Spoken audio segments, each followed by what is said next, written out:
Didáctica para la disolución del yo. El objetivo de esas prácticas es llegar a cristalizar alma en nosotros. ¿Qué se entiende por alma? Por alma se entiende ese conjunto de cuerpos, atributos, poderes, virtudes, cualidades, etc., que subyacen en el ser. Los evangelios dicen, en paciencia poseeréis vuestras almas. Hoy por hoy, nosotros no poseemos nuestras almas, antes bien, el alma nos posee. Somos una carga pesada para eso que se llama alma, un fardo realmente abrumador. Llegar a poseer alma es un anhelo, ser dueño de nuestras propias almas, es formidable. Aún más, el mismísimo cuerpo físico debe llegar a transformarse en alma. Quien posee su alma, dispone de poderes extraordinarios. Aquellos que han llegado a cristalizar alma, se han convertido, por tal motivo, en criaturas absolutamente diferentes. Y esto está escrito, como testimonio, en los libros sagrados de todas las religiones del mundo. Pero bien sabemos que si el agua no hierve a 100 grados, no cristaliza lo que debe cristalizar y no se desintegra lo que debe desintegrarse. Así que, en todo caso, se necesita que el agua hierva a 100 grados. Obviamente, si no pasamos por grandes crisis emocionales, tampoco podemos lograr cristalizar alma. Para la disolución radical de cualquier agregado psíquico inhumano se necesita pasar, indubitablemente, por muy graves crisis emocionales. He conocido gentes extraordinarias muy capaces de pasar por tales crisis. Me viene a la memoria el caso de cierta hermana gnóstica de la sede patriarcal de México, quien pasara por tribulaciones espantosas, por horribles crisis morales, al recordar graves errores de sus vidas anteriores. Gentes así, con esa tremenda capacidad de remordimiento, personas así, tan capaces para pasar por tan gravísimas crisis emocionales, obviamente pueden cristalizar alma. Y lo que nos interesa a nosotros es precisamente eso, la cristalización de todos los principios anímicos en nosotros mismos, aquí y ahora. En el Oriente hay instructores que desafortunadamente no han eliminado todo ese conjunto de elementos indeseables que se llevan en la psiquis. No está de más decirles a ustedes, para su información, que a los citados elementos se les denomina en el Tíbet agregados psíquicos. En realidad, tales agregados son los mismísimos yos o yous que personifican a nuestros errores. Cuando un instructor de esos, que todavía no ha eliminado los agregados psíquicos, tiene a su cargo un grupo de lanús o discípulos, incuestionablemente, estos tienen que tener una gran paciencia, aguantarle todo el día al citado instructor, sus patanerías, sus groserías, etc. Bien saben los lanús o discípulos, o chelas que se dice tanto en el Tíbet, que tales agregados van pasando en procesión continua por la personalidad del instructor, pero que al fin habrá un instante en que la procesión habrá de terminar y entonces podrá expresarse el maestro para dar la enseñanza. Esa es la causa causorum por la cual los discípulos de cualquier instructor de esos que todavía no ha eliminado el ego, tiene paciencia elevada hasta el máximo, multiplicada hasta el infinito. Esta clase de chelas tienen que aguardar y aguardar y aguardar a que en cualquier instante el maestro, al fin, tome posesión de su vehículo y les dé las enseñanzas adquiridas, ¿a qué precio? No es nada delicioso estar aguantándole, todo el día, insultos al instructor, ser víctima de todas sus patanerías. Pero al fin llega el maestro, y eso es lo que importa. Sí, se trata de bodhisattvas caídos, estos no han disuelto el ego, pero como quiera que son bodhisattvas, hay que aguantarlos hasta que venga el maestro y dé la enseñanza. Así piensan todos esos lanús o chelas tibetanos. Prosiguiendo con estas disquisiciones filosóficas, diremos que cada agregado psíquico es como una persona dentro de nosotros. No hay duda de que estos agregados poseen los tres cerebros, el intelectual, el emocional y el motor instintivo sexual, es decir, cada yo o agregado, que es lo mismo, entre paréntesis, es una persona completa. Cada yo, cada agregado, tiene su criterio propio, individual, tiene sus ideas, sus conceptos, sus deseos, realiza determinados actos, etc., goza, en ciertas cosas, cada agregado, de cierta autonomía. Miradas las cosas desde este ángulo, estudiadas a fondo, llegaremos a la conclusión lógica e inevitable de que dentro de nuestra persona habitan muchas personas. Lo más grave es que todas estas riñen entre sí, se pelean por la supremacía, cada cual quiere ser el amo, el señor. ¿A qué se parecería nuestra casa interior? Yo diría que a una horripilante mansión, donde hubiera muchos criados y cada cual se sintiera el señor. Es claro que, mirada tal casa a la luz de estos razonamientos, resulta espantosa en el fondo. Lo curioso del caso son, precisamente, los conceptos que se forjan cada uno de los señores de la casa. El uno dice, voy a comer, tengo hambre. Después entra un segundo en conflicto y dice, al diablo con la comida, yo voy a leer el periódico. Surge más allá, un tercero en conflicto, y, en forma irrevocable, dice, que comida ni que lectura, voy a la casa de mi amigo fulano de tal. Dichas estas palabras, incongruentes todas, la humana personalidad, movida por este resorte íntimo, abandona, pues, la morada, para irse por ahí, por esas calles de Dios. Si nos pudiéramos ver de cuerpo entero, tal como somos, ante un espejo, puedo asegurarles de que quedaríamos perfectamente locos. Estamos todos, llenos de horripilantes contradicciones, esto es nefasto para todos, no tenemos, verdaderamente, existencia real. Al nacer, somos hermosos. ¿Por qué? Porque todos disponemos de un 3% de esencia libre, como lo dije en mi obra titulada Psicología Revolucionaria. El 97% restante está enfrascado entre la multiplicidad del ego. Eso que hay de elemento libre, impregna al huevo fecundado, surge a la existencia, reincorporado nuevamente. Así que el niño recién nacido posee eso, precisamente, un 3% de conciencia libre, no embutido entre ningún ego. El porcentaje de esencia, manifiesto en un niño, es autoconsciente. ¿Cómo vería un recién nacido a los adultos, a sus padres, a sus hermanos, a sus parientes? En la misma forma en que ustedes ven a un marionero, así y no en otra forma. Pero vean ustedes cómo los adultos se sienten hasta con autoridad para educar al niño, creen ellos que pueden educarlo. El niño, a su vez, se siente mal, completamente mártir, víctima de esos marihuanos que quieren enseñarle.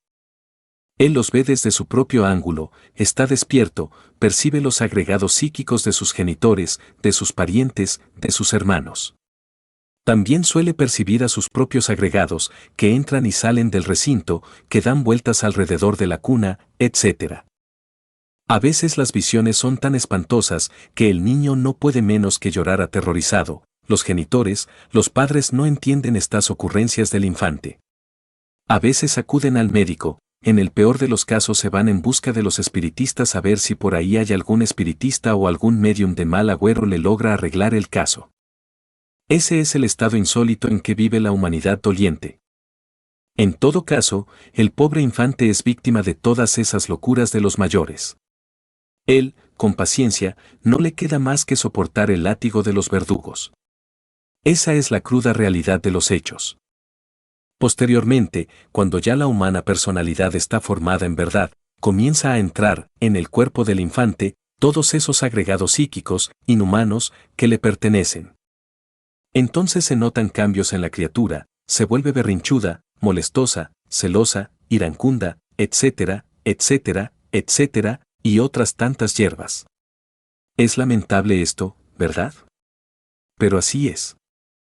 Y al fin, cuando el que era niño se volvió adulto, las cosas cambian, ya no es aquel niño juguetón autoconsciente, de otros tiempos, no, ahora es el bribón de la cantina, el negociante, el lujurioso, el hombre celoso, etc., y en fin, se ha convertido en eso que el niño miraba con horror.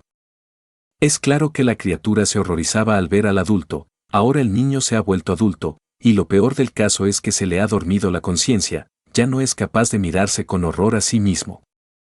En realidad de verdad, hermanos, cada uno de los agregados psíquicos que surge en nosotros, tiene determinados compromisos. Podríamos decir, sin exageración alguna, que el ladrón, por ejemplo, lleva dentro de sí mismo una cueva de ladrones, cada uno de ellos con distintos compromisos, en distintos días, horas y lugares, que el fornicario irredento carga en su interior, para colmo de los colmos, una casa de citas, el homicida, obviamente. Lleva en su psiquis un club de asesinos, claro, cada uno de estos, en el fondo, tiene sus compromisos, el mercader, en su interior, lleva una plaza de mercado, y así sucesivamente. Mas, ¿cómo se teje y desteje nuestro propio destino? Mucho dijo Gurdjieff sobre la ley de recurrencia. Ouspensky, Collins, Nicole, etc., comentaron tales afirmaciones. Mas nosotros, en el terreno de la investigación, hemos ido más lejos. Conocemos a fondo la mecánica viva de la ley de recurrencia, y esto es muy importante. Un sujeto XX, por ejemplo, que en una pasada existencia fuera, dijéramos, adúltero, que hubiese dejado a su mujer por otra dama, es claro que, al renacer, trae en su psiquis al yo del adulterio, al mismo que cometiera el delito. Este no podrá expresarse en los primeros años de la infancia, imposible. Si el suceso fue a la edad de 30 años, por ejemplo, indubitablemente el yo de aquel adulterio aguardará en el fondo de la psiquis, dentro del terreno de lo infrahumano, en las esferas subjetivas, a que llegue la edad consabida de los famosos 30 años. Cuando esa edad llegase, aquel yo resurgirá, desde el fondo, con gran fuerza, se apoderará del intelecto y del centro emocional y del centro motor instintivo sexual de la máquina, para ir a buscar a la dama de sus ensueños. Antes, se habrá puesto en contacto telepático con el ego de aquella dama, posiblemente hasta se habrían dado cita en cualquier lugar, tal vez en un parque de la ciudad o en una fiesta. Y es obvio que viene después el reencuentro. Pero lo interesante es ver cómo ese ego sumergido puede jalar al intelecto, mover los centros emocional y motor de la máquina y llevarse la máquina, precisamente, al lugar donde tiene que encontrarse con la dama de sus ensueños. Pero inevitablemente, el mismo proceso se realizará en ella, y la escena se repetirá otra vez, tal como sucedió. Supongamos que un caballero XX en una cantina se peleó en la pasada existencia con otra persona, con otro hombre, por tal o cual motivo, posiblemente baladí. ¿Creen ustedes que por el hecho de que el cuerpo físico deje de existir, aquel yo va a desaparecer? Pues no, simplemente continuará en la dimensión desconocida. Pero al renacer el ego, al retornar, al volver a tomar un nuevo cuerpo, llegará el momento en que podrá entrar en actividad, aguardará la edad en que sucedió el hecho en la pasada existencia. Si fue a los 25 años, aguardará aquellos consabidos 25, él permanecerá en el fondo de la psiquis, entre tanto, y cuando llegase el momento, obviamente se apoderará de los centros de la máquina para repetir la hazaña. Antes, se habrá puesto en contacto telepático con el otro XX sujeto y se habrán dado cita, posiblemente en otra cantina. Allí, al mirarse, se reconocerán a través de los rostros, se herirán mutuamente con la palabra y el hecho se repetirá. Vean ustedes pues, cómo por debajo de nuestra zona conscientiva y de nuestra capacidad razonativa, se realizan distintos compromisos. Así es como la ley de recurrencia trabaja, esa es la mecánica de tal ley. Claro está que, miradas las cosas de este modo y de esta manera, no tenemos, en verdad, lo que podríamos denominar libertad total, libre albedrío, es muy poco el margen que tenemos de libre albedrío. Imaginen ustedes un violín entre en un estuche. El pequeño margen que puede haber entre el violín y el estuche, casi mínimo, nos daría una idea del pequeño margen de libertad que nosotros poseemos. En realidad de verdad, estamos metidos dentro de la mecánica de la ley de recurrencia, y esto es lamentable por cierto. Un hombre es lo que es su vida, si un hombre no trabaja su propia vida, ese hombre está perdiendo el tiempo miserablemente. ¿De qué modo podríamos nosotros libertarnos de la ley de recurrencia? Pues, trabajando nuestra propia vida. Incuestionablemente, nuestra propia vida está compuesta de comedias, dramas y tragedias. La comedia es para los cómicos, los dramas para las personas normales, comunes y corrientes, y las tragedias para los perversos. En los misterios de antaño, no se aceptaba a ningún trágico. Se sabía que éste era castigado por los dioses, y obviamente el guardián le rechazaba con la punta de la espada. ¿Qué necesitamos disolver los yos? Eso es lógico.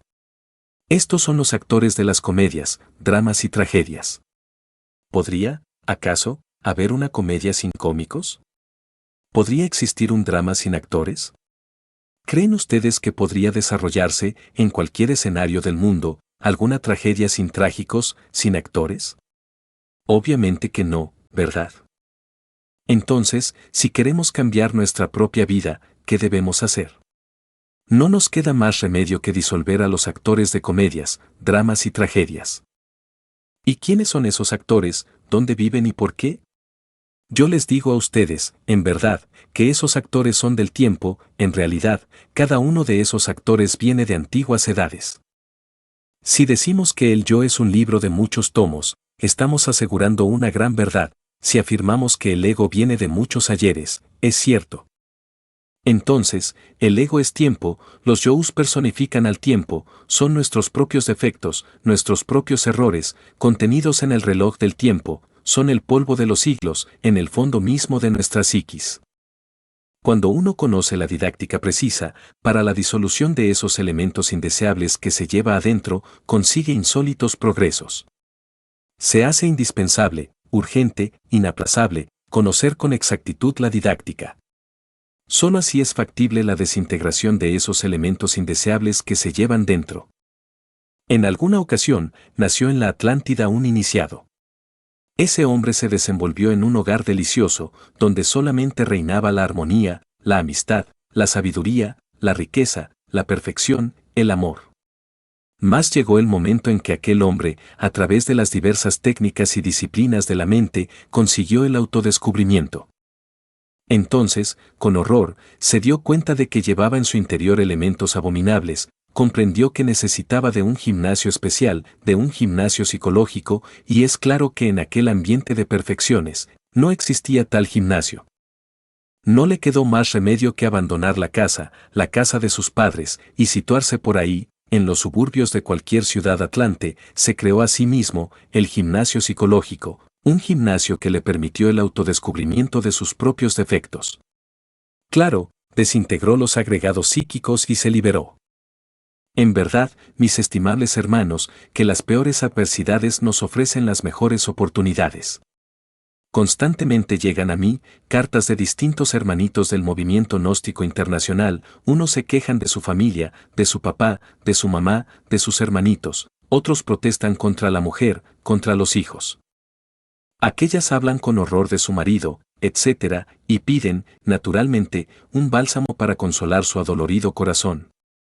Hasta ahora, entre tantas cartas, no he visto una, siquiera, de alguien que esté contento con tales situaciones tan adversas. Todos protestan, y eso es lo lamentable. No quieren el gimnasio psicológico, antes bien, quisieran huir del mismo, y a mí, como instructor, no puede darme menos que dolor. Digo, pobres gentes, no saben aprovechar el gimnasio psicológico, quieren un paraíso, no quieren entender la necesidad de las adversidades, no quieren sacar partido de las peores oportunidades. En verdad que no desean el autodescubrimiento. Cuando uno quiere autoconocerse, obviamente necesita de rudos gimnasios. Porque es en esos gimnasios del dolor donde los defectos que uno lleva escondidos afloran inevitablemente. Defecto descubierto en tales situaciones debe ser trabajado profundamente y en todos los niveles de la mente. Cuando uno, en realidad de verdad, ha comprendido tal o cual error de tipo psicológico, está listo, ciertamente, para la desintegración. Los solteros, como quiera que no poseen el vaso hermético, es obvio que tampoco pueden trabajar en la novena esfera. Mas si pueden, de todas maneras, apelar a Dios Madre, a Estella Maris, la Virgen del Mar, a ese fuego viviente y filosofal que se halla latente en toda materia orgánica e inorgánica, Kundalini, se llama en el Indostán. Si uno apela a ese tipo de energía, si concentra su corazón y su mente y sus sentimientos más profundos en ella, será asistido. Estoy seguro que ese ígneo poder podrá reducir a cenizas, a polvareda cósmica, el agregado psíquico en cuestión. Ahora bien, conviene saber que el poder serpentino anular que se desarrolla en el cuerpo del asceta gnóstico multiplica su poder mediante la fuerza electrosexual, precisamente en la forja de los cíclopes.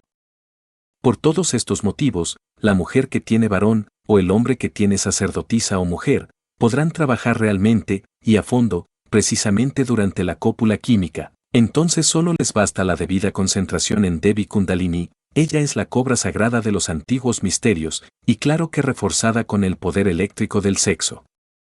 Con la electricidad sexual trascendente, puede, en realidad de verdad, aniquilar, pulverizar, reducir a ceniza, en forma muy rápida, cualquier agregado psíquico inhumano que previamente hayamos comprendido. En todo caso, mis estimables hermanos, antes que todo, se necesita descubrir el defecto que vamos a reducir a polvo. Tal defecto no podría ser descubierto si no usáramos el sentido de la autoobservación psicológica. Cualquier situación adversa nos ofrece riquísimas oportunidades. Desafortunadamente, las gentes quieren huir de las situaciones adversas, protestan, en vez de dar gracias, pues, al Padre por tan brillantes ocasiones. Hay gimnasios psicológicos de duro, muy duros, dificilísimos, imposibles o cuasi imposibles, empero mientras más difícil sea el gimnasio, tanto mejor para el autodescubrimiento. Supongamos que tuvimos que pasar por una situación de celos. Que alguien, XX, encontrara de pronto a su esposa, platicando muy quedito, en cualquier rinconcito de la casa, con otro sujeto. Nada agradable pues, aquel evento, no es verdad, pero magnífico para el autodescubrimiento. Posiblemente, durante el hecho, surgirán no solamente los celos, posiblemente hubo ira, reclamos a la mujer, tal vez despecho, el yo del amor propio, pudo haberse sentido herido, ofendido, porque se quiere tanto a sí mismo. En fin, ¿qué hacer? Muy tranquilos, en la noche, acostado en nuestra cama en decúbito dorsal, es decir, boca arriba, con el cuerpo relajado, con los ojos cerrados, respirando rítmicamente, debe reconstruirse la escena, tal como sucedió. Entonces, visualizando, recabaremos datos psicológicos, hallaremos al yo de los celos, como primera causa, segundo, al de la tremenda ira, tercero, el del amor propio, herido mortalmente. Descubiertos esos tres, que en la escena entraron en acción, habrá de dárseles trabajo de inmediato, habrá que disolverlos. Una vez comprendidos, no queda más remedio que reducirlos a cenizas.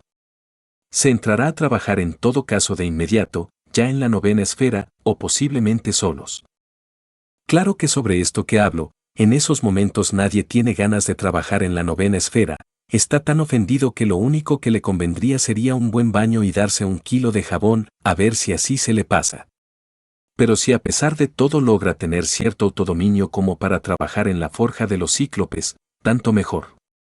Ese es el proceder, invocar, precisamente, durante el coito químico a la Kundalini Sakti, suplicarle, primero, elimine ese asqueante monstruo de los celos, segundo, después de haber trabajado a fondo el de los celos, allí mismo siga con el de la ira, hay que reflexionar en el de la ira, no en el de la ira en abstracto, sino en el de la ira específica, como esa que sentimos es esa escena de celos, hay que suplicarle a la Kundalini Sakti que vuelva polvo a tal monstruo, tercero, al del amor propio. Ciertamente, la gente se quiere demasiado a sí misma, ese yo del amor propio está muy arraigado en todo el mundo, si nos dan palmaditas en el hombro, sonreímos deliciosamente, si nos dicen alguna palabrita humillante, nos volvemos serios y terribles. Ese yo del amor propio hay que aniquilarlo. Es el tercero que habría que cargarle, en ese momento, todo el poder de la divina Sakti. Proseguir en subsiguientes días o noches el mismo trabajo, hasta que los 3 colegas de tal escena, tan fatal, fuesen aniquilados. Pero, vean, es de la vida práctica de donde debemos sacar el material para la destrucción del ego. Yo veo que los hermanos tienen tendencia, por lo que he oído, ahora, a escaparse de la vida práctica, quieren disolver el ego huyendo de la vida práctica, lo cual es manifiestamente absurdo. Recuerdo, cuando estaba en el trabajo de disolución del ego, que en cierta ocasión un hijo mío cometiera un error absurdo. Tal error, cual fuera el de atropellar con su carro a otra persona, a un obrero, ciertamente me costó determinada suma, una mordida, entre paréntesis, tuve que dar la mordida, unos 2.000 pesos para el obrero herido y otra cantidad para la policía. Así evité que ese pobre muchacho fuera a dar, pues, a la cárcel.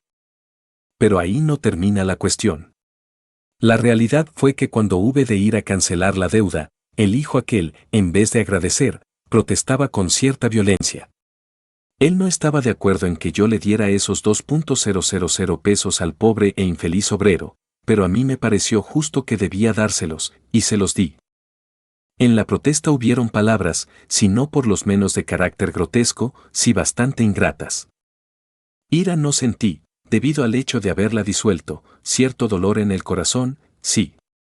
De inmediato me entregué a la meditación, para saber en qué consistía ese dolor que había sentido en el corazón, y pude verificar, claramente, el crudo realismo de un yo del amor propio que había sido herido.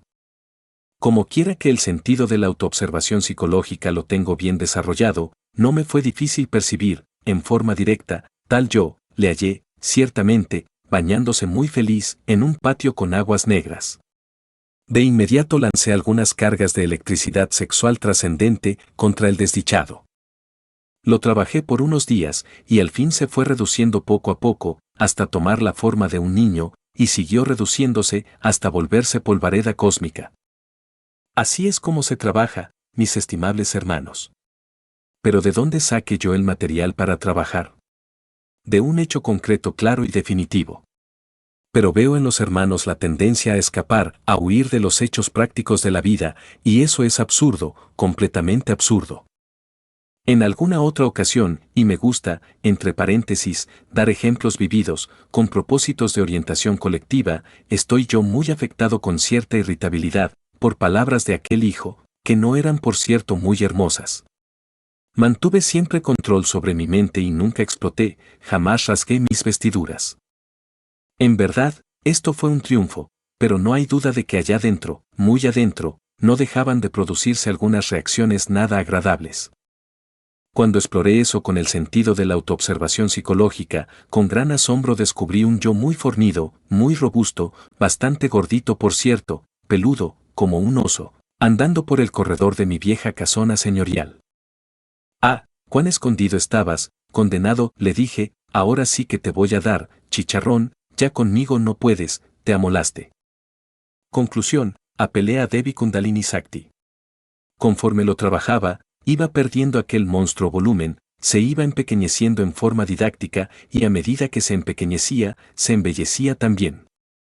Al fin, parecía como un niño muy hermoso, hasta que un día la divina Madre Kundalini, vean, le dio chicharrón, lo decapitó. Lo cierto, pues, es que posteriormente se redujo a polvo, no quedó nada del mismo. Pero eso sí, me dediqué de lleno a acabarlo, a trabajarlo de día y de noche, a todas horas y a cada momento, hasta que dejó de existir. El sentido de la autoobservación psicológica se va desarrollando, y se irá desarrollando en cada uno de ustedes, conforme lo vayan usando, no olviden que sentido que no se usa se atrofia. Un día llegará en que el sentido de autoobservación psicológica en ustedes se habrá desarrollado de tal manera que podrán percibir, lo mismo que yo, a tales agregados psíquicos indeseables. Aún más, podrán darse cuenta del resultado del trabajo sobre tales agregados. En nombre de la verdad tengo que decirles que así como allá en el firmamento existe una luna, así también, mis queridos hermanos, dentro de nosotros hay una luna psicológica. Así como la luna que brilla en el firmamento tiene dos caras, la que se ve y la que no se ve, así también dentro de nosotros, la luna psicológica tiene dos aspectos, aquel que es visible a simple vista, mediante el sentido de la autoobservación psicológica, y aquel que a simple vista no es visible, el oculto, el desconocido, el incógnito. Sin embargo, este último se torna visible cuando el sentido psicológico se ha desarrollado hasta el máximo. Creo que los hermanos van entendiendo, pues, todas estas cosas, creo que van comprendiendo. Ahora tienen ustedes que lanzar toda la carga contra los agregados psíquicos de la parte visible de su luna psicológica. Mucho más tarde, en el tiempo, habrán de lanzarse, lanza en ristre, contra los elementos indeseables de la luna negra, esos que a simple vista no se ven. Muchos santos lograron aniquilar los agregados psíquicos de la parte visible de su luna psicológica, mas nunca supieron nada sobre los elementos indeseables de la otra cara de su luna, y aunque se sumergieron en el nirvana, o en el mahaparanirvana, hubieron de retornar más tarde, continuar su trabajo con la cara oculta de su luna psicológica. En todo caso, ya se trate del aspecto meramente visible de la luna psicológica o de la oculta, los elementos para el trabajo tenemos que encontrarlos en los hechos concretos de la vida práctica. Así que no se me escapen, no traten de evadirse de la vida real. Deben ser más prácticos, si es que quieren, en verdad, desintegrar el ego. Conforme lo vayan haciendo, conforme los agregados psíquicos se vayan pulverizando, la conciencia, la esencia embotellada entre los mismos se irá emancipándose. Ese es el camino para cristalizar en nosotros eso que se llama alma. Habrán de pasar ustedes, todos, por grandes crisis morales. No es esto cuestión de mero intelecto, no. No se trata de simple demagogia, ni de vana palabrería insubstancial de charla ambigua, no.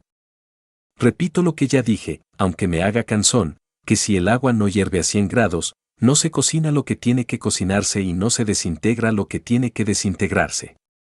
Así, si no pasamos por espantosas crisis emocionales, no se desintegran esos yo's. Cuando descubrí, precisamente, el yo del amor propio, que muy escondido estaba entre los repliegues más profundos de mi psiquis, sentí gran dolor, hube de pasar por gran crisis emocional, sufrí mucho, y me arrepentí en verdad. Entonces conseguí que Devi Kundalini Sakti pulverizara tal elementos indeseables. Y cuando descubrí que había, por ahí, un demonio bien perverso que sentía ira y que venía de tiempos muy antiguos, sufrí lo indecible, pasé por horribles crisis emocionales, sentí vergüenza de mí mismo, conseguí que Devi Kundalini Sakti pulverizara tal elemento psíquico abominable.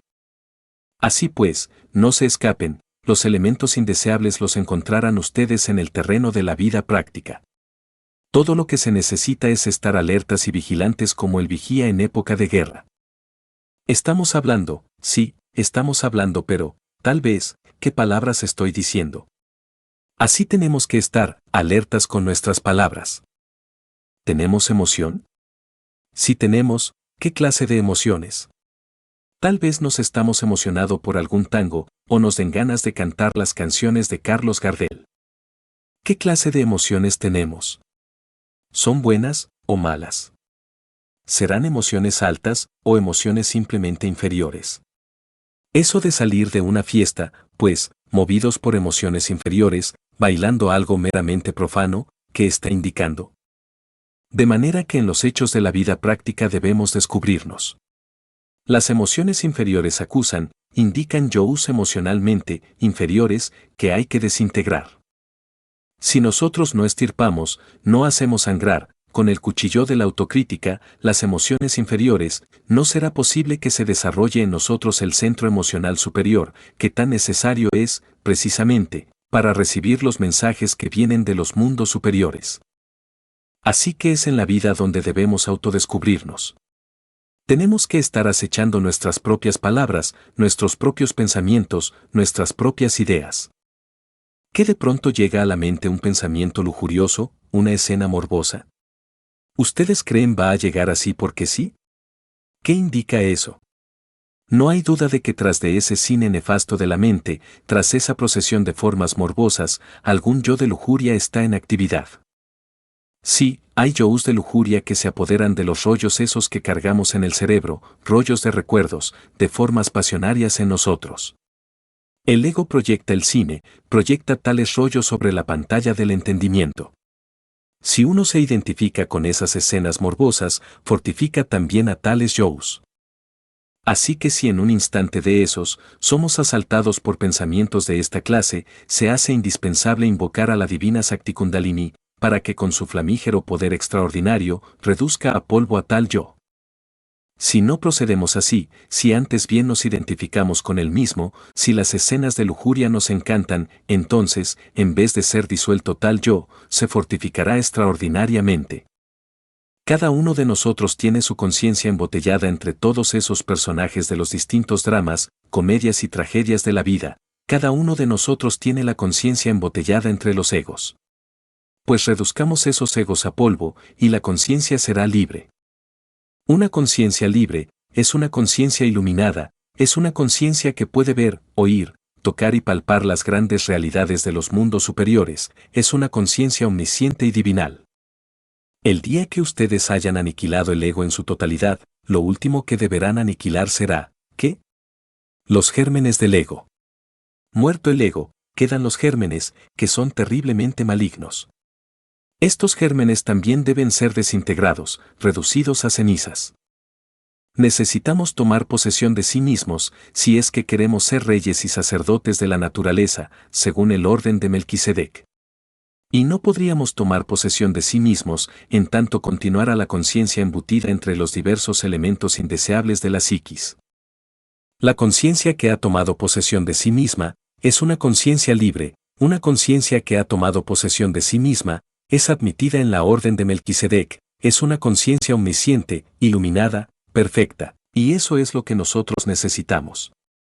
El día que ustedes hayan tomado, dijéramos, conciencia iluminada, el día que ustedes se hayan hecho libres de verdad, ese día también habrán cristalizado eso que se llama alma, serán todo alma, hasta su cuerpo físico se volverá alma, estarán cargados de atributos y poderes cósmicos, poderes que divinizan. Les he enseñado hoy, pues, una didáctica práctica, a través de una dialéctica definitiva, y en este preciso instante vamos a entrar en meditación.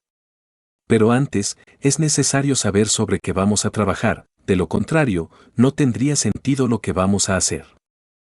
Como quiera que pienso que ustedes son personas que luchan por el autodescubrimiento, es obvio que estarán trabajando sobre tal o cual error psicológico. ¿Hay alguno de ustedes que todavía no sepa sobre qué va a trabajar? ¿Es posible que exista aquí, en este grupo, algún hermano que no esté ocupado en desintegrar algún defecto? Si así fuere, me gustaría conocerlo. ¿Cuál de ellos? Estudiante. Yo tengo algunos sobre los que estoy trabajando, pero concretamente yo le quería preguntar lo de cuál trabajaría yo. Porque es que esta pregunta me preocupa. Uno en la vida práctica ve uno y otro defecto y entonces uno se confunde pues sobre cuál trabajar. Yo le pediría el favor de que me dijera con cuál trabajaría. Maestro. ¿Sobre cuál estás trabajando tú? Estudiante. Yo estaba tratando de trabajar sobre la fornicación, la lujuria, sobre la ira, sobre el miedo, sobre muchos, pero entonces se confunde uno. Maestro. Pero, ¿sobre cuál estás trabajando, específicamente? Veo que eres un hombre juicioso, y por lo tanto es obvio que ya habrás especificado tu trabajo. Estudiante. Yo he querido trabajar más sobre la lujuria. Pero, según uno también. Maestro. Bueno, ese es el pecado capital, bien lo sabes. Estudiante. Entonces me he confundido y quería que no quedara ninguna duda y entonces. Maestro. El de la lujuria es capital y se trabaja durante toda la vida, pues ahí está el pecado original, la raíz de todos los defectos, pero siempre hay que trabajarlo asociado con algunos otros. Que se trabaje la ira, pero la lujuria también. Que se trabaje la envidia, pero la lujuria continúa. Que sale el orgullo, pero continúa la lujuria. Ese es capital. Estudiante. Estando en una misma meditación, ¿hace todo eso, de lo que se recuerde uno de todo eso? Maestro. Eso de lo que se recuerde, me suena a incoherente, vago, impreciso, inodoro, insípido, insubstancial, incoloro. Pensemos con exactitud, ¿cuál defecto acabas de descubrir en tu vida práctica? Si tú estás alerta y vigilante, como el vigía en época de guerra, tienes que haber descubierto algún defecto. ¿Cuál acabas de descubrir? ¿En qué situación te has visto ahora metido? ¿Tuviste alguna palabra de ira? ¿Tuviste algún impulso lujurioso? ¿Cuál fue el último que descubriste? ¿En qué situaciones estabas? ¿Fue en la casa? ¿Fue en un bar? ¿Dónde fue? ¿Qué te sucedió o estás durmiendo? Estudiante. Descubrí el de la ira. Maestro. Un arranque de ira. Bueno, me gusta que seas sincero, ¿sabes? Está bien. Pues eso es lo que uno tiene que hacer, vivir alerta y vigilante, como el vigía en época de guerra. ¿Dónde fue la ira? ¿Cuál fue el momento? ¿Puedes reconstruir la situación? ¿Puedes tú visualizar el instante en que sentiste ira? ¿Puedes hacerlo? Bueno, si tú puedes visualizar recordar cómo fue la cosa, pues ahora vamos a trabajar sobre eso. Es de hechos concretos, que vamos a partir. No vamos a partir de hechos vagos, incoloros, insípidos, inodoros, insubstanciales, no, vamos a partir de hechos concretos, claros y definitivos. Vamos a ser prácticos en un 100%. Reconstruye, visualiza esa escena de ira, y sobre eso vas a trabajar ahora, en la meditación. A ver, hermano. Estudiante. Maestro, ¿qué sucede cuando uno descubre un defecto que te está atacando, por ejemplo de ira, y uno le suplica a su divina madre que le ayude a eliminarlo. Maestro. Bueno, ¿de qué situación partiste? ¿Cuándo sucedió eso? ¿En qué calle? ¿En qué número de casa? Yo quiero hechos, no me vengas con vaguedades. Estudiante. Sucedió ayer, precisamente, cuando un ataque de ira, pues yo quería ir a escuchar su conferencia. Pero entonces ese anhelo que tengo yo se sintió herido, ¿no? Porque mi esposa no quería ir y entonces yo me airé. Pero en ese mismo instante supliqué a mi divina madre y lo acusé, pero no sé si logré algo de... aunque sea de cortarle la cabeza. Maestro. Bueno, la cosa está simpática, ¿sabes? Vamos a ser más prácticos. Te airaste contra tu pobre esposa, pero, ¿tú ya sabes por qué te airaste? Estudiante. Porque no me dejó ir a la conferencia. Maestro. Por eso. Bueno, de manera que hubo ira, no te dejo ir a la conferencia. ¿Qué se sintió herido en ese momento en ti? Estudiante. Mi orgullo. Maestro. Pues entonces hay dos defectos, hay uno, ira, y otro, orgullo. Sobre esos dos yous vas a trabajar ahora, concretamente, prácticamente. Aquella petición que hiciste, en ese momento, está bien, pero fue un poco a la ligera. ¿Ya reflexionaste sobre eso? ¿Ya reconstruiste la escena? ¿Cuántas horas estuviste en tu cama, con el cuerpo relajado, haciéndote consciente de lo que sucedió? ¿Qué podrías decir exactamente? Estudiante. Bueno, fue una petición inmediata y ligera que hice. Maestro. Está muy a la ligera, necesitamos ser más profundos. El agua, corre turbia, es el agua de poco fondo, necesitamos agua de mucho fondo. Los pozos, dijéramos, los fangos con poca profundidad, en la vera del camino, se secan bajo la luz del sol y se convierten en ciénagas, llenas de podredumbre y de insectos. Pero en las aguas profundas, donde habitan los peces y hay vida, son diferentes. Nosotros necesitamos ser más profundos. ¿Cuántas horas permaneciste en meditación, reconstruyendo la escena? Estudiante. Bueno, maestro, yo lo dejé para hoy. Risas. Maestro. Están chistosos hoy, ¿sabes? Ya sabes, vamos a trabajar contra el yo de la ira y contra el del orgullo. A ver, hermano, tú que estás allá en el último rincón, habla. Estudiante. Maestro, quisiera que me ampliara un poquito el tema sobre el rasgo particular, que yo hasta ahora, una meditación sobre la muerte del yo, pero no lo tengo así muy clara. Más o menos he tratado de comprenderla, pero me gustaría escuchar algo más profundo sobre el rasgo particular. Maestro. Sí, es muy fundamental el rasgo psicológico principal, porque cuando uno lo conoce, lo trabaja, y entonces se hace más fácil la desintegración del ego. Pero voy a decirles a ustedes una gran verdad, antes de autoexplorarnos, para conocer el rasgo psicológico principal, debemos haber trabajado bastante, por lo menos unos 5 años, por lo menos, porque no es tan fácil poder uno descubrir su rasgo psicológico principal. En verdad que uno, sobre su propia personalidad, tiene falsos conceptos. Uno se ve la personalidad a través de la fantasía, uno piensa, sobre sí mismo, siempre en forma equivocada. Más bien los demás pueden, a veces, vernos mejor, pero uno, sobre sí mismo, tiene conceptos totalmente falsos. No podría uno descubrir su rasgo psicológico principal, en tanto no haya eliminado un buen porcentaje de agregados psíquicos inhumanos. Por eso, si se quiere conocer el rasgo psicológico principal, se trabaje, por lo menos, unos 5 años. Después de unos 5 años, podemos darnos el lujo de utilizar el sistema retrospectivo para aplicarlo tanto a nuestra vida actual, presente, como a nuestras vidas anteriores. Entonces, veremos, con gran asombro, que una y otra vez cometemos el mismo error. Descubriremos un yo clave, que en toda existencia ha cometido siempre los peores errores y que siempre está especificado por un determinado delito, y que ha sido el eje de todas nuestras existencias anteriores. Pero, obviamente, para practicar con cierta lucidez ese ejercicio retrospectivo, hay que haber eliminado, primero, muchos yous. De ninguna manera podría yo creer que se pudiese descubrir el rasgo psicológico fundamental si uno no ha usado, inteligentemente, el sistema retrospectivo. Pero para usarlo de verdad, con lucidez, también necesitamos ser sinceros. Cuando se está la conciencia demasiado metida entre los yous, no hay lucidez.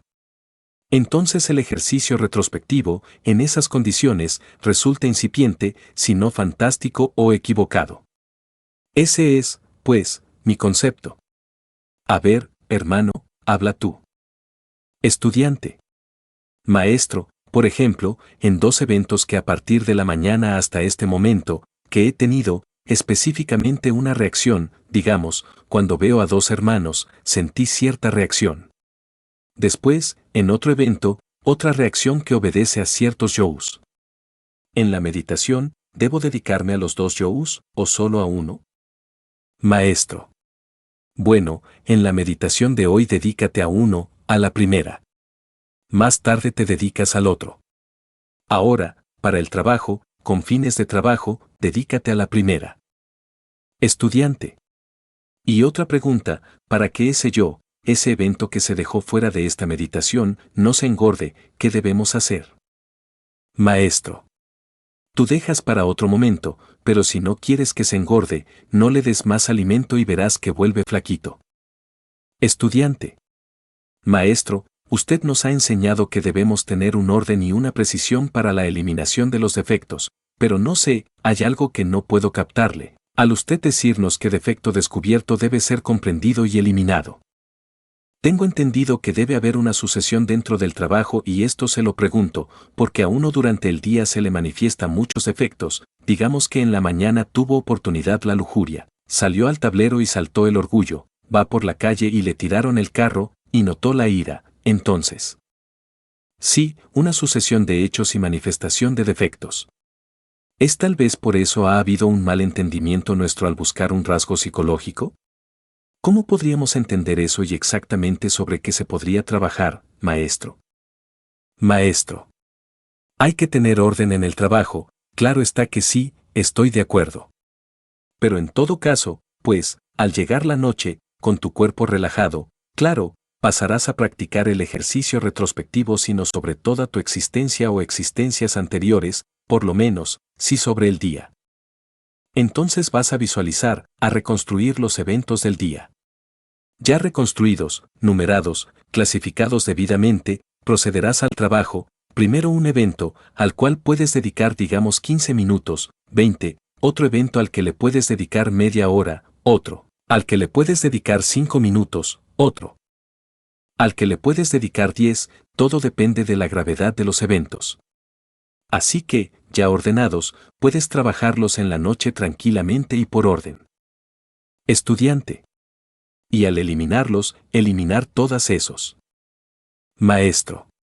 También por orden, porque en cada trabajo sobre tal o cual evento, entran los factores de descubrimiento, enjuiciamiento y ejecución. A cada elemento le aplicas los 3 instantes, de que son, descubrimiento, cuando tú lo descubriste, comprensión, pues, cuando tú lo comprendiste, ejecución, con la ayuda de la Divina Madre Kundalini. Así se trabaja, porque si vas trabajando, piensa cómo se te va a poner la cosa, se te va a poner muy de para arriba, mano. Porque en realidad y verdad te digo que, o voy a repetirte aquella frase de Virgilio, el poeta de Mantua, en su divina Eneida aunque tuviéramos, dice, 1000 lenguas para hablar y paladar de acero, no alcanzaríamos a enumerar todos nuestros defectos cabalmente. De manera que si tú te propusieras trabajar un defecto 2 meses, otro defecto, otros 2 meses, y si son miles los defectos, cuando los vas a terminar todos. Además, un defecto está asociado a otro, y el otro está asociado a otro. Rara vez aparece un defecto solo, siempre a un defecto se le asocia a otro. Así que hay que trabajarlos con orden, pero debidamente clasificados y diariamente, hasta triunfar. Estudiante. Maestro, usted nos habló también del desorden de la casa, de la mansión, pero el maestro Gurdjieff también habla sobre el desorden de la casa y habla sobre un mayordomo interino, un amo, ¿no? Unos yous que gustan del trabajo y otros yous que no gustan del trabajo, para formar un centro de gravedad permanente. ¿Cómo podríamos entender esto? Maestro. Pues, francamente, eso del tal mayordomo mayor, tan citado por Nicole y por Gurdjieff y Ouspensky, como Collins y otros, pues me parece una tontería, no tiene ningún valor. Por mi parte jamás, yo, o mejor dicho, este que está aquí adentro, el que disolvió el ego y lo redujo a polvo, nunca usó, ciertamente, y se lo digo con sinceridad, el sistema ese del mayordomo mayor. Que hay yous útiles, eso es verdad, también los hay inútiles. Que hay yos buenos, hay por montón, y también los hay malos. Hay que desintegrar los yous buenos y hay que desintegrar los yos malos, hay que desintegrar los yous útiles y hay que desintegrar los yous inútiles. Un día, me decía a mí un amigo que tenía una fábrica de hacer pantalones, por allá en El Salvador, lo siguiente. Maestro, si yo desintegro el yo útil que hace pantalones en mi fábrica, entonces ¿quién va a seguir haciendo pantalones? Ah, voy a quebrar, va a fracasar mi fábrica. No te preocupes, le dije, buen amigo. Si tú desintegras ese yo, una parte del ser correspondiente, hábil también en toda clase de artes, se encargará de la labor de hacer pantalones y los hará mejor, por cierto. Mi amigo se mostró satisfecho y continuó su tarea. Los yous buenos hacen buenas obras, pero no saben hacer las buenas obras, hacen el bien cuando no se debe hacer, le dan limosna a un marihuanero que vaya a comprar más marihuana. Le dan limosna por ahí a un borracho para que siga emborrachándose, le dan limosna a un rico que pide limosna, y cosas así por el estilo. Los yous del bien no saben hacer el bien. En última síntesis, nosotros tenemos que pelear contra el bien y contra el mal, francamente. En última síntesis, nosotros tenemos que pasar más allá del bien y del mal, y empuñar la espada de la justicia cósmica. Al fin y al cabo, ¿qué es lo que llamamos bien? Hagámonos conscientes de eso que llaman bien. Bueno es todo lo que está en su lugar, malo, lo que está fuera de lugar. Por ejemplo, el fuego, ahí está ahora, es bueno, ¿no es cierto? Pero, ¿qué tal ese fuego quemando ahí las cortinas, o asándolos a ustedes vivos? ¿Cómo les parecería? ¿A ustedes les gustaría sentirse convertidos en teas encendidas? Creo que no. Bueno, ahora el agua, ahí en ese vaso, está bien, todavía en la cocina, pues sirve para lavar los platos y las tazas, o ahí, en esa pequeña fuente, correcto. Pero, ¿qué tal el agua inundando todas las habitaciones? Sería mala, ¿verdad? De manera que bueno es lo que está en su lugar, y malo, lo que no está en su lugar. Una virtud, por buena, por muy santa que sea, si queda fuera de lugar se vuelve mala. ¿A ustedes les gustaría, ya como misioneros gnósticos, dar las enseñanzas por allí, en alguna cantina? Ustedes, como misioneros gnósticos, ¿saldrían por ahí, a una casa de citas, a dar las enseñanzas, o irían a un prostíbulo? ¿Les gustaría? Creo que no, ¿no? Y si les gusta, pues no se los recomiendo, pues eso ya sería malo, absurdo además. Así que bueno es lo que está en su lugar y malo lo que esté fuera de lugar. Entonces, al fin y al cabo, las palabritas bien y mal van quedando fuera de uso. Podríamos más bien decir, correcto o incorrecto. Así que lo importante en la vida es, dijéramos, disolver los yous, sean estos buenos o sean malos, no importa. Si de pronto descubrimos nosotros a un yo bueno que está dándole limosna a un marihuanero para que siga enmarihuanándose, obviamente, hemos descubierto un yo del bien que debemos eliminar, un yo caritativo, bueno, pero un defecto que hay que reducir a cenizas. Y si de pronto descubrimos nosotros, por ahí, a un yo, que queriendo congraciarse con nobles amistades, beba, y vuelva a beber, ¿qué diríamos? Que por humildad, porque aquellas personas son humildes, se trata del compadre fulano de tal, que hizo hoy la fiestecita de una de sus hijitas, ¿cómo lo vamos a despreciar? Pues, acompañemos al compadre con unas cuantas copas y termina emborrachándose, ¿estará bien eso, que porque somos muy humildes? Esa clase de yous hay que destruirlos, es un yo aparentemente bueno, pero hay que destruirlo, hay que aniquilarlo. Así que tenemos que aniquilar yous del bien y los yous del mal, tenemos que pelear contra el bien y pelear contra el mal. Habla hermano. Estudiante. Y al yo gnóstico, ¿cuándo? Maestro. Pues voy a decirte unas verdades, esa pregunta la supongo un poco en chino, ¿sabes? Porque aquí no hay nadie que no tenga su yo gnóstico, lo interesante es que a tal yo también hay que eliminarlo y debe quedar la pura conciencia gnóstica. Porque el yo gnóstico se vuelve automático, mecanicista, redúcelo a ceniza, hazte consciente de la doctrina. Entonces ya, la gnosis se desarrolla y se desenvuelve en ti por convicción doctrinaria conscientiva y no como un mero automaticismo mecanicista. El yo gnóstico es mecánico. Pero la conciencia gnóstica es revolucionaria, rebelde, terriblemente divina. A ver, hermano. Estudiante. Maestro, ya que hay la oportunidad de estar con usted y realizar esta experiencia del trabajo sobre la destrucción del yo. Maestro. Bueno, pero si te estoy dando la manita, ¿no? Te estoy dando las explicaciones que son fundamentales. Porque en este trabajo de disolución del ego es algo muy, muy de cada uno de nosotros, nadie puede andar el camino por ti, solo tú puedes recorrerlo. Yo lo único que puedo es mostrarte el camino y darte las indicaciones precisas. Eso es todo. A ver, hermano. Estudiante. Maestro, ¿será buena técnica emplear la meditación de la muerte del yo, de los defectos que uno tiene en los sueños? Maestro. Bueno, voy a decirte una cosa, muchas cartas me llegan a mí de gentes que tienen poluciones nocturnas. Casi todos me exigen alguna receta para curarse de esa dolorosa enfermedad. Y siempre les contesto que en tanto continúen existiendo en ellos los yous de las poluciones, habrá poluciones. Supongamos que un sujeto XX tiene un sueño morboso, como consecuencia, pues, viene una polución nocturna, ¿qué hacer? Pues, en el preciso instante de despertar, se habrá de trabajar al yo ese que produjo la polución. Hay que apelar a Devi Kundalini Sakti para que lo desintegre, y habrá que continuar durante un periodo de tiempo trabajando sobre ese yo, hasta que al fin se pulveriza. Pero si otro día surge otra polución, ¿qué quiere decir esto? Que hay otro yo lujurioso que la produce. Entonces hay que repetir lo mismo. Y al fin y al cabo, el día en que no queden esa clase de yous, las poluciones habrán terminado. Y ese es el único camino para llegar a curarnos. Ahora, supongamos que durante el sueño descubrimos nosotros, nos vimos en un sueño horrible peleando llenos de ira contra otro.